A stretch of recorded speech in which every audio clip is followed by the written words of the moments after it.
কিছু লঙ্কা, কিছু রসুন হয়ে গেছে। এবারে দিয়ে দেবো লঙ্কা আর রসুন, এটাকে আমি কায়দা করে ভাজি করে নেব।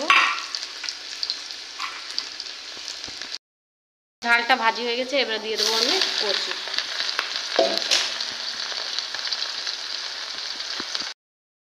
দিয়ে দেবো পরিমাণ মতো হলুদ, দিয়ে দেবো পরিমাণ মতো লবণ। কচুতে শুকনো ঝাল দিলে কিন্তু কচুর স্বাদটা কিন্তু আর ঘেরানটা কিন্তু আলাদা, খুবই সুন্দর লাগে। কাঁচা ঝালের চেয়ে শুকনো ঝালটা খুবই ভালো লাগে। ওই জন্য যার যার শুকনো ঝাল দিতে পছন্দ সে শুকনো ঝাল দিবা, আর যার যার কাঁচা ঝাল দিতে পছন্দ সে কাঁচা ঝাল দিবা।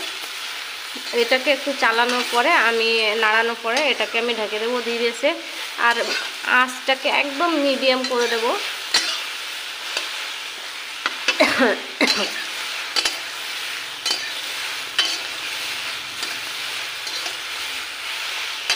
এবার আমি এটাকে ঢাকে দেবো আর গ্যাসটা স্লো করে দেবো।